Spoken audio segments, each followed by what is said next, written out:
because there's so many other options on the table.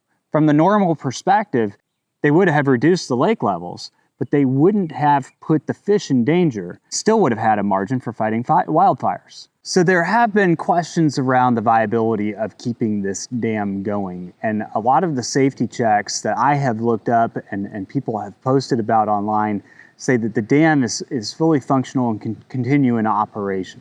But that's not entirely true. Because within those inspections, there's a lot of concern about seismic activity on the dams and what kind of impact that could have on the dam.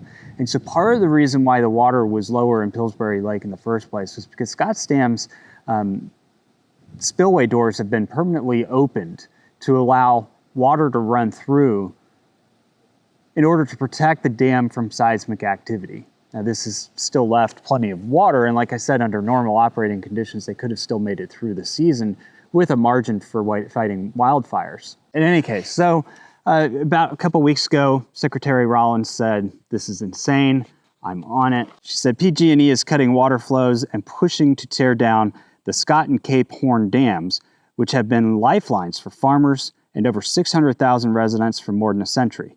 California is putting fish over people, destroying century-old farms and leaving families vulnerable to more drought and wildfire.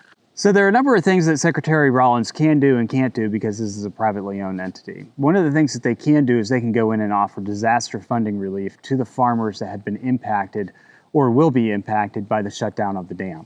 Through the NRCS, they can go onto farms and try and find other resources for water, hardening those farms against drought conditions. They can use ECWAG grants to come up with new watering systems for the entire community, rural development grants. They could also try and force FERC to come up with ramp down scenarios that would allow at least people to plan on things happening instead of them waking up one early August morning in the heat of summer and realizing that they have no water to water their crops and they're going bankrupt because of all their inputs and the fact that they've spent half the season caring for the crops already. The Department of Interior can actually kind of help shape what FERC does as they go into shutting down these dams. It can make it very expensive for PG&E unless they do certain things a certain way. So I think the Department of Interior does have a little bit of power here and how they can influence what happens with these dam closures. They could put up funds and cost share grants to help with a new diversion system.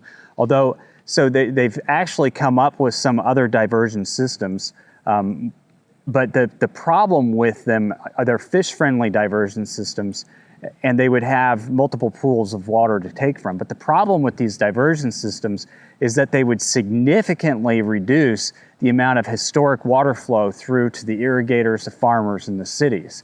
So all the other options that they've come up with in replacing this dam for other diversion systems or fish-friendly diversion systems, other than restructuring the dam and firming it up, basically anything that they've come up with, and they have committees and people working on this, because at the end of the day, they want to get rid of the farmers, but they want to keep their cities out there, their tax base.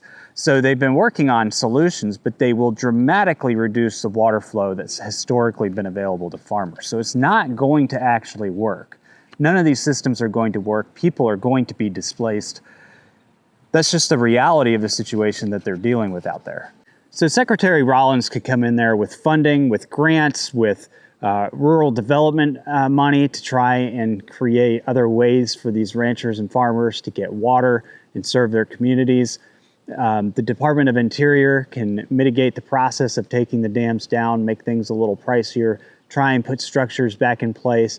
They can come in with 50-50 grants on a new diversion system and really kind of help speed that process along so that there's less time when the water's out.